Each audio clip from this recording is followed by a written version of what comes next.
Hola, me es un gusto saludarles. Y darles la más cordial bienvenida al canal de la Iglesia Primitiva, en donde hoy compartiremos el tema: postura de la Iglesia Primitiva hacia la guerra y la no resistencia.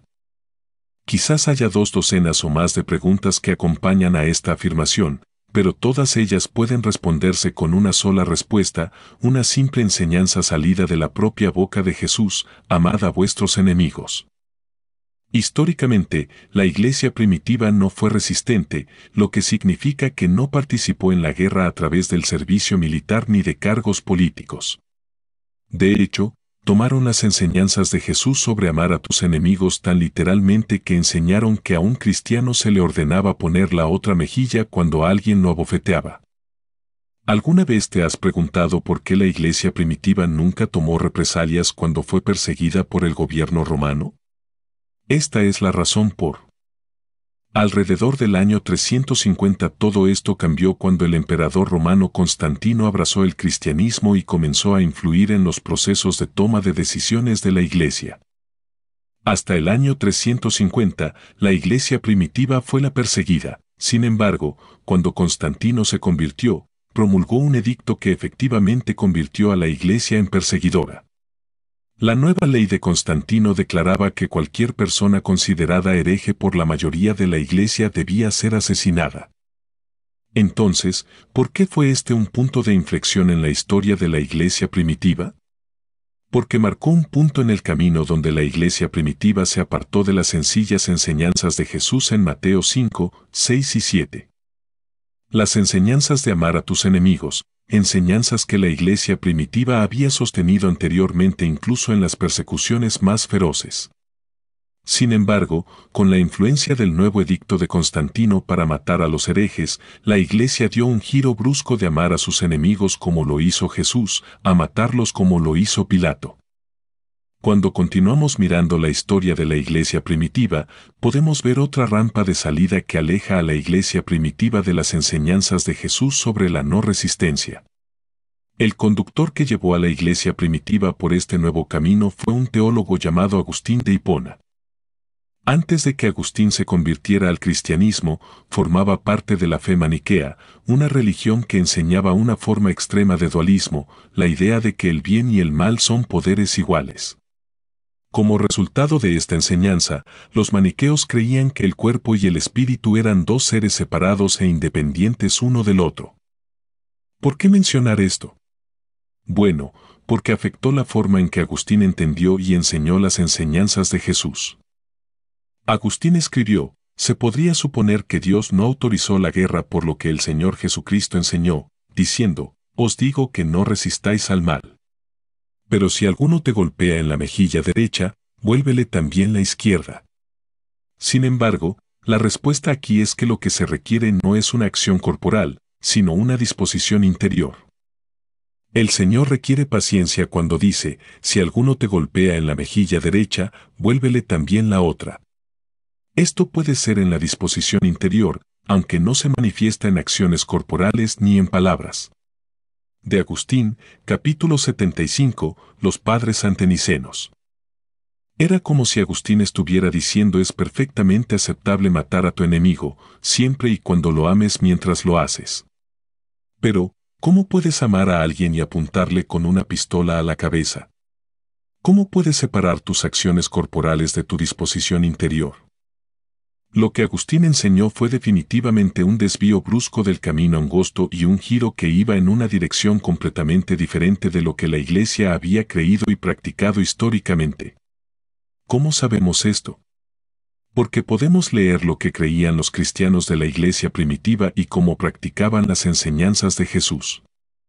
Uno de los primeros escritos cristianos que conocen los historiadores es una disculpa escrita por un cristiano llamado Justino, fechada alrededor del año 150.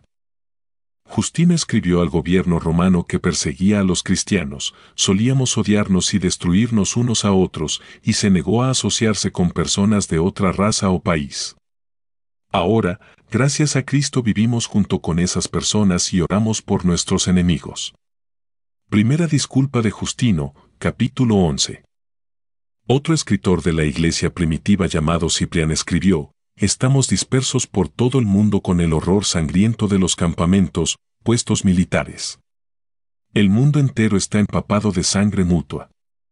Y el asesinato, que se admite ser un crimen en el caso de un individuo, se llama virtud cuando se comete en masa. Se reclama impunidad para los malos actos de los militares, no porque sean inocentes, sino porque la crueldad se perpetúa a gran escala. Cipriano, C. 250, volumen 5, páginas 277 de los Padres Antenicenos.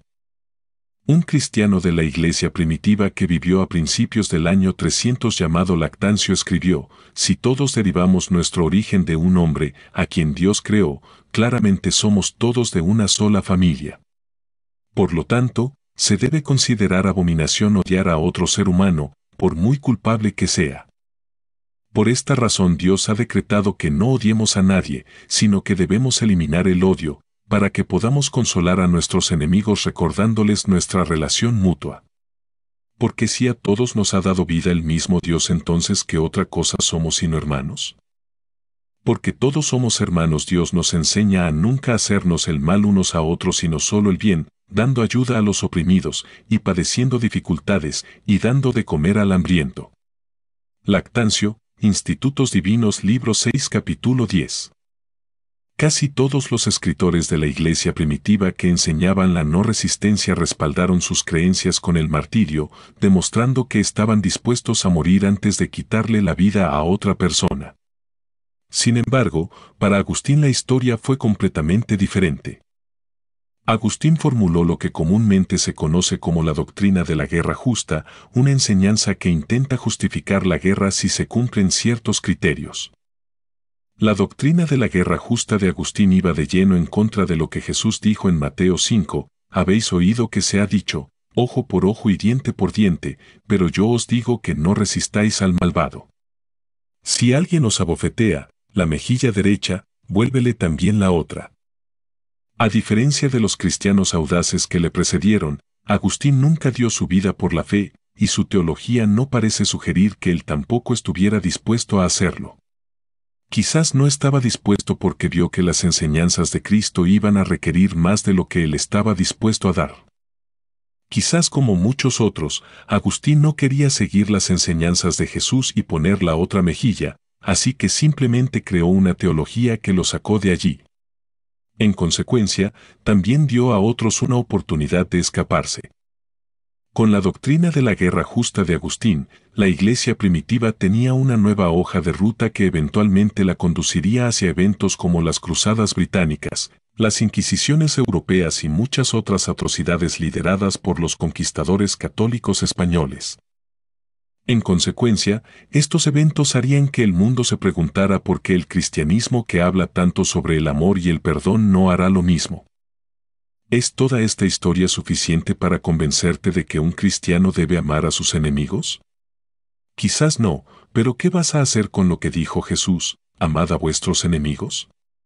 ¿Y qué harás delante del Señor cuando Él te pregunte, te amé cuando eras mi enemigo, ¿por qué no hiciste lo mismo con los tuyos? Que la paz y la gracia del Señor Jesucristo esté con ustedes.